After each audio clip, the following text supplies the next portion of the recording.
So it's just a long chain of, performing to teaching to now evaluating. So that's basically what I do. It's just talking with GPS satellites. So every time you use Google Maps or Apple Maps or something like that, that's kind of what I work on. Oh, okay. It's good work. It's frustrating some days. Today was another frustrating day to say the least, but it's good work. You said you're a teacher, right? Yes, and let me tell you, so I took my phone and I'm just recording my computer screen. So if you're fine with that, then No, that's perfect. then I'll just, well, that's fine. I'll just do that and then I can post that if you're okay with that. No, that's great. Thank you. Okay. So yes, I am a teacher. I've been teaching, I guess this is my 17th year teaching, and yeah, so I was, I coached, I was a basketball coach, and for, I think I stopped, last year was my first year not coaching. My oldest son is a senior, and so I wanted to make sure that I didn't miss. He plays a lot of sports, and so I didn't want to miss out watching his stuff for my stuff. So, and so yeah, I kind of got out of that part, and then the teaching side. And so it's I think Tom said we're all of them in the class are all like grad comm students, but I'm the one, I think. I'm the one who's not. I actually am. I was doing my principal certification, and so I completed that already and got my rank 1 with that. And part of that certification process is to complete what they call level 2 classes, and it's they're really just electives. And so I wanted to take some classes this semester, and so my advisor just gave me a whole list of different classes that were available, and I went through and was like, okay, which ones sound the most interesting? And then after that, I was like, okay, of those, which ones are actually open? So I'm a first responder at my school, and so because of that and the first aid and all that kind of stuff, I was like, well, I'm kind of the one to go to, and not so much like serious crises, but like if there's accidents or that kind of stuff. So we've had some broken bones and different things like that. So I'm the go-to person for that. And I've been trained in CPI, which is restraining and stuff. So with that, I thought, crisis communication, that sounds like a fun class. And so that's kind of how I got into it. So, but it's really, I really am enjoying it. It's interesting because all of them, they all know exactly all these models and and the details because they've been around it for a while. And sometimes I feel like, do I know or do I not know? So. Yeah, so for us, it's a small part of the class we're taking. The class is applied, I'm having a brain fart right now, field epidemiology. So I've taken an epidemiology class previously, and this is the field epidemiology, so kind of like the applied aspect of that. And part of that, a minor part of class is this communication bit. So we've taken a lot of lessons previously on analyzing and kind of looking at different methods of analyzing pathogens and whatnot. And so this is specifically the crisis communication bit. So it's been pretty interesting to analyze the messages from the governor and the second message, first message and stuff. Right. was, as you know, I did space stuff, so this has nothing to do with my job Right. at all. It's just I did my undergrad in public health, Mm-hmm. and I still have an interest in it. I just wasn't qualified to do it without a master's in the Air Force. Gotcha. And so, but master's education is kind of paid for me, so this is kind of on the side. It's paid for anyway, so why not take a class? It's my interest, public health. I think it's a pretty important topic in the world of the communication piece. We didn't touch on a lot in my undergrad, I think, so it's interesting to address it in this class. So the different methods we're using are pretty cool. And, coronavirus is very unfortunate, of course, but it's a great tool for learning because we have a real world relevant example. Oh yeah, for sure. We can analyze the communication piece of that, right? As evidenced by the messages we were sent from Governor Bashir Right. on the 2nd in July. All right. Where do you live? So I live in Bowling Green, so where Western actually is. Okay. And So I knew Tom was Tennessee. I didn't realize Emily lived in Tennessee either. So when I was watching the recording, I was like, oh, I didn't realize, because I guess I just assumed that Emily was here in Bowling Green where I was. But so no, I'm actually here in Kentucky, and so. Yeah, of course, Colorado, you probably heard, it's a little bit separate, not totally applicable. And then Laura, my other classmate, was Utah. Yes. I believe she said. So a little bit separated. It was interesting. Tom and Emily were saying that it's kind of a daily thing for them to get these messages. So I think it really gave them a different perspective on it. For me, since I haven't seen any of them, frankly, to be honest, I haven't even been watching my own state's public health messages or directives from the governor if he's been having any. So I just saw the first and the second, and nothing in between there. Right. But I guess from what they were saying, it's been a daily, if not weekly occurrence. Is that right? Yep. So he started, which was evidence in the first press conference, Team Kentucky, and so we adopted the theme that we're all in this together. We'll get through this together. We're in this together, and so that was a common statement throughout. And so he started having the 4 o'clock. The 4 p.m. daily briefings. So it was funny because in March, I guess it was March 16th, it was put out that the recommendation was for no schools to be in session anymore. We would be virtual. And so it became that we were, they call them non-traditional instruction days, NTI days. And so because of that, and we literally might have had a week, maybe not, preparation to know that was going to happen.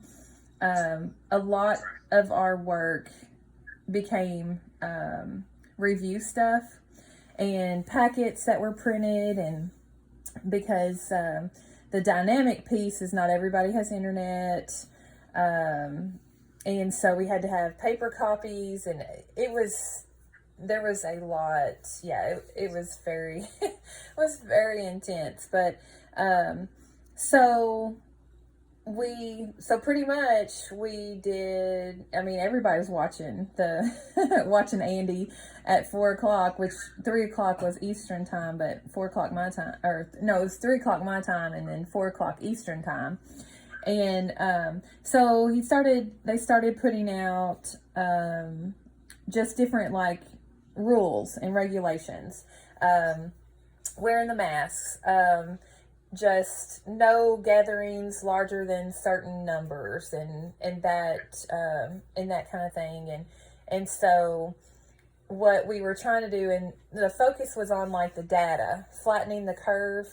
So so if we did our part and we worked from home and we stayed home if we were sick, and didn't try to go to the grocery stores and the restaurants and all that stuff, that we would flatten the curve, and so we wouldn't have the high numbers that other states were already seeing. The big one being New York. New York hit, and just mass numbers of deaths and sicknesses and that kind of stuff. So because of that, everybody was kind of, we're on board, was on board, and people were like, okay, well, this seems legit. And I really feel like a lot of that was set up by that first press conference, because even though there wasn't like a lot of explanation of the disease and what it is, and the virus and what it is and what it does and that kind of stuff, it still gave enough explanation that people still tuned in and was like, okay, this is what we should do. And so I think that was very helpful, that first press conference being so kind of open and stuff, really allowed more people to like get involved, and then too, if people weren't following the structures that were put in place, they had a hotline so you could call and report people, or like churches or businesses or whatever. And so sometimes what happened is you ended up getting called out in the 4:00 press briefing. If you were, I remember, I think it was in Pike County or Pikeville. It was a church that still had their service or something. They got called out on, across the state, and so it was just, and that became, oh, we got to listen because we might get called out. You don't want people to get called out by Andy. And I think that kind of led up, though, with, even though we worked really hard and our numbers were low, I think this ongoing, the fact that other states around us were more laxed with their regulations and their rules, it made a lot of people start being like, oh, we're going to do our own thing. We don't, we don't care. And so I think that's kind of what led to that second press conference in July, of him being so tired and frustrated, and because our numbers started going up, because people were being a lot more lax. Like, they were like, well, we're going on vacation anyway. Florida's open, so why can't, they open their beaches, so why can't we go? That kind of stuff. So yeah, that is, I've had a lot of that, to be honest, because since this started, I've done my best to stay home. Restaurants, I do delivery, or like just pick up, like curbside pickup and stuff like that. I still go to the grocery store and try and make my trips quick, but in general, well, not like I went out a lot to begin with. I haven't really gone out a lot. But in traveling too, so plane flights and stuff like that, I've tried to minimize all that. I've kept all my traveling, driving within state. right. But it's frustrating because where I work, initially they restricted travel. They're like, you can't go to certain states and stuff. For us, if we want to leave the local area, we need to take like leave or paid time off. You can think of it as, we only have a limited amount, so we weren't allowed to do that for going to other states. And then other states opened up. So I remember having this discussion with a friend, or coworker friend, who wanted to go to I think it was a baby shower in Texas, and flying there, of course, because it's like a day-long drive or something,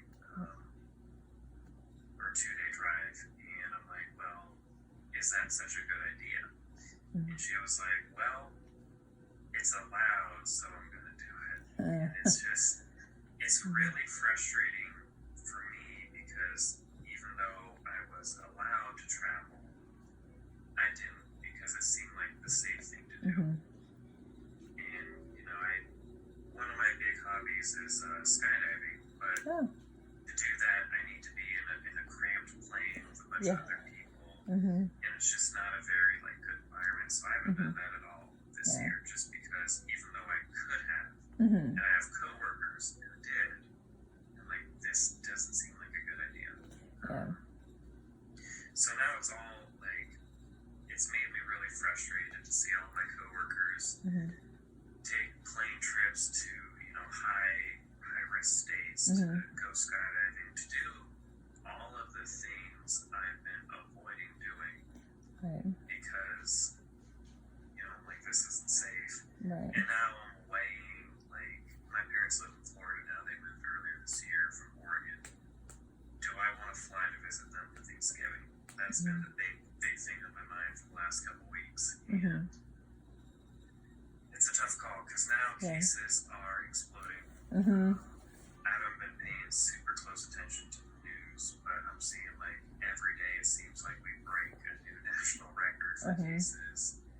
And I still have coworkers flying and planning to visit their family and stuff like that. So all that to say, I definitely get where Governor Bashir was coming from. Because I feel pretty frustrated, maybe I shouldn't have done anything. Maybe I should have still done all the things I plan on doing. Maybe I should even go fly and visit my family. But I'm trying to go more cautious. And I definitely get where he's coming from, seeing the difference between the first and the second press conference. I think his appearance was somewhat intentional. I'm kind of latching onto that, but he had kind of that 5 o'clock shadow. He was in a polo versus a suit, the first one.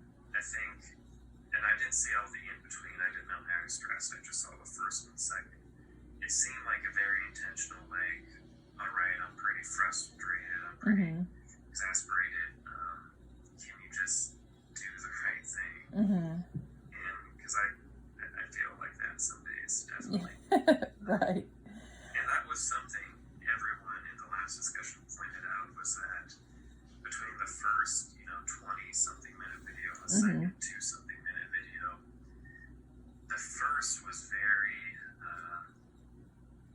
measured, very planned, and hit all the different pieces we talked about in your guys' idea model. Right. And our different, our different messages, outrage level, components, and core principle rubric. It hit all that, and it seemed to hit all of your components in the idea model. But the second seemed really just more of an emotional appeal, which was your internalization. Right.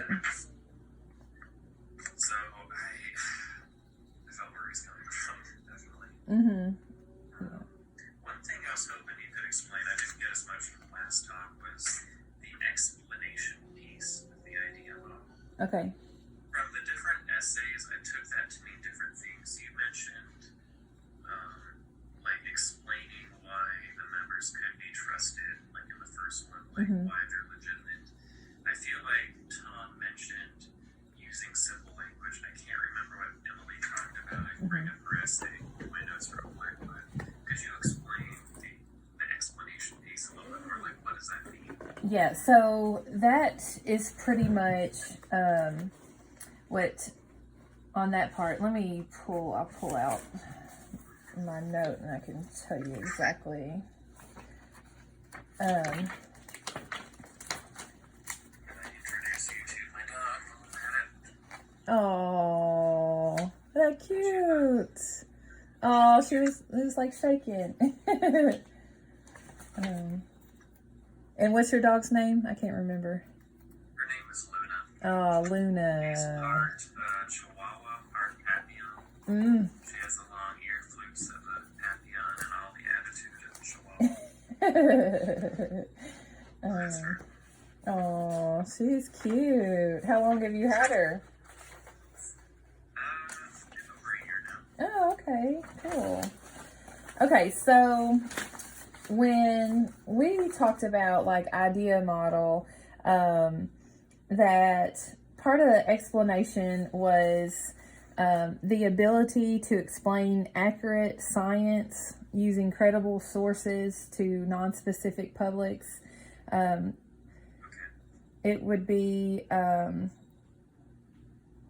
so part of it is like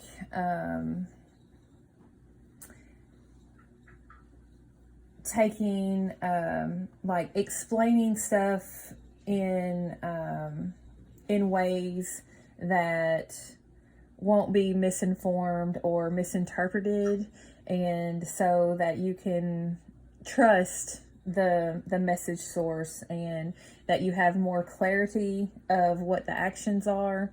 So what a lot of it is, and yeah, they were right in that using clear language, a big piece is like what I mentioned in mine was all three, especially Fieldhouse or Field, whatever his name was. He he was, I've been in this for over 30 years.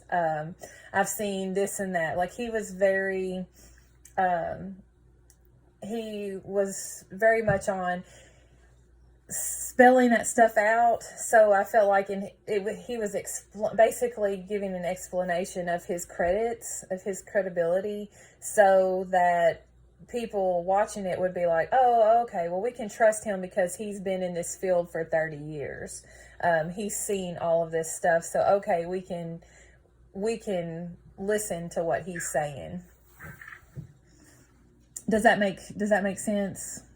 More sense so about it? Kind of, it doesn't fit cleanly into ours, but it fits several different parts, and not just from this class, but from other classes.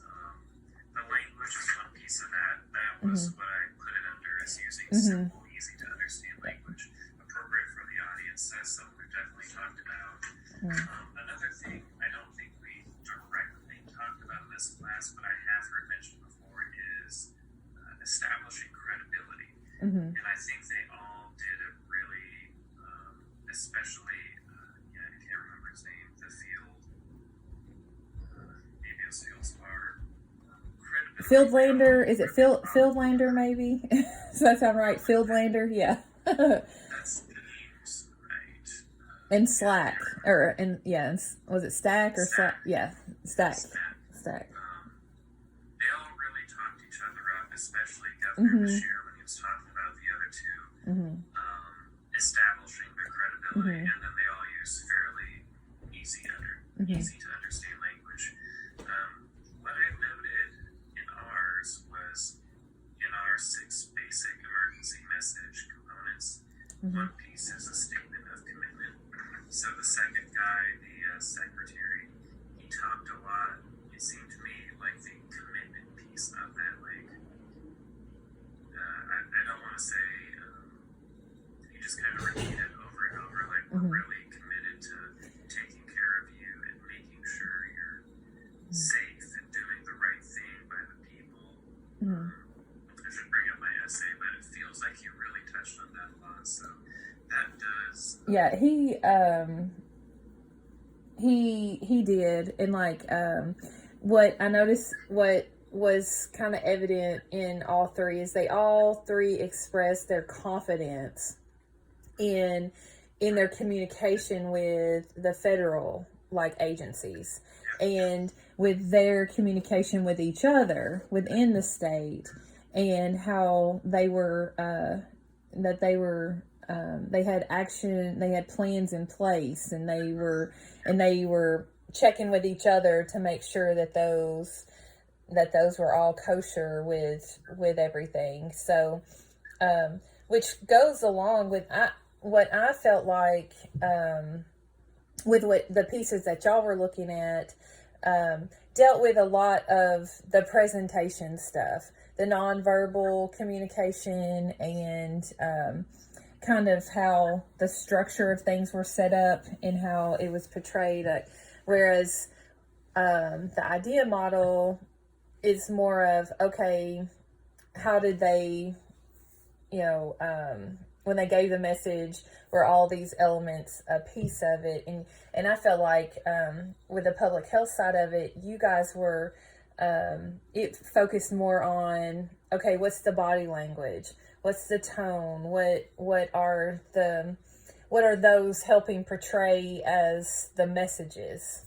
I thought it was more, you guys focused, or your model part was more focused on that, the presentation piece, and how that looked, rather than what the meat of the conversation was. Yeah, no, I can definitely see that. I don't know if Laura did it, but I uploaded, like, with my paper, the different pieces. Yeah, I was appreciative of that. I liked seeing your notes. Yeah. You guys did a really great job of explaining the idea model. All three of your essays kind of in different ways address, like, what the different pieces mean, what the idea model's for. I noticed, like I mentioned the other one, we didn't really do that at all. We just kind of jumped into it. Yeah. So you guys may not have had as good an idea of where we were coming from. Seems like you were given a really concise tool to analyze messages. Right. And from what Emily was saying, this is to, I'm trying to remember what she mentioned, trying to make sure the right information gets to stakeholders. Yes. Okay. And I think we have the same basic objective as what we're doing with all of our tools, the outrage model, the key messages, the focus, the rubric scores. It's just trying to make sure not only that the right message gets to them, but that it's understandable, interpretable, that they can maintain it. And that's part of what our key messages thing focuses on. One of our lessons detailed that in a crisis situation when people are under a lot of stress, they can only maintain the three different messages, and not even in order sometimes. Right. That they really need to, whoever's giving the message, governor, chair, whoever else, really needs to narrow down what they're talking about to those three messages. And they did a good job. Yeah, I thought he did a really good job with the three messages, because really, and that ties with our idea action, because really the three messages were: wash your hands, get a flu shot, and stay home when you're sick. So that was really the main, their key messages were that, and they all three repeated that multiple times. And that would be go with your model, and then that goes with our action model, like the action component of our model, because those were the action plan. That was definitely easy to know when I saw action and your different essays. I fit that pretty cleanly into our call for action, especially because, like you said, they all three repeated it like multiple times. And just a side note, I got a message saying, I think we're running out of time. Okay. Okay. I'm not sure if it'll just cut us off. Okay. We'll finish up pretty quick just to make sure we don't get cut off. Right. Okay. But yeah, I was able to fit most of your elements in this, and thank you for explaining the explanation piece, because that seems to hit a couple different levels, hit a couple different tools we had, and then a little bit more establishing credibility, which I think is important. Isn't super stressed on in our class, but I definitely think is important. Distribution, straight, how to get more information, pretty clear, action, pretty clear. Internalization, that was our empathy, Yes. We're going through the same thing. Like you said, Team Kentucky, we're all in this together, kind of deal. So, yeah, I was pretty easy to understand the way you guys wrote your papers, so I appreciate it. It was good seeing that different tool, and I definitely like the idea model. It condenses a lot of different things. So. Yeah, I think and I think in terms of any communication, I think the idea model is pretty it's pretty good in figuring that out. But I think like one of the things that I always look at is with any model or anything, you always have to consider your audience. Like who are you communicating to? And I think your language and how you communicate to people in your profession or who are higher than you, it's totally your verbiage and your body language and everything will be totally different than you trying to like explain your job to like me who doesn't know anything that you're doing. So I think that even with your models and your outrage and that type of stuff is always contingent on the effectiveness of them are always contingent on who your audience is and how you're approaching that audience. And I think you're definitely not going to be effective if you have not considered the type of audience that you are projecting to. Definitely, yeah, audience and tailoring your message to that audience, like you said, that's pretty key. So yeah. I think we both have similar, work on similar, different models, but similar concepts. So definitely good.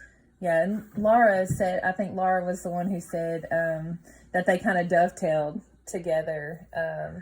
And I totally agreed with that too, because I felt like, ours was more of, okay, how's the message and put together, and y'all's was more of, okay, how's the body language, how's the key messages, like how is that being portrayed, and so I thought they really, really went well together. So just, different tools in the toolbox, same kind of concepts. So, thank you for taking some time to discuss a little bit more. It's nice to have a one-on-one to explain some of those concepts I get, so I appreciate your time. Oh, you're welcome. I appreciate you getting on here with me. And I am very, I've been there. it has been a rough week, and I just was like, I thought today was already Friday, so. Close enough, right? Right. Well, I appreciate you taking extra time to do this and do the discussion with me some more. So thank you. Yeah. Have a good night. All right. You have a good night too. Thanks. And like we talked about, feel free to post this. Okay. I will. I'll stop it and then I'll post it on our chat. Thank you. Sounds good. Yeah. All right. Have a good night.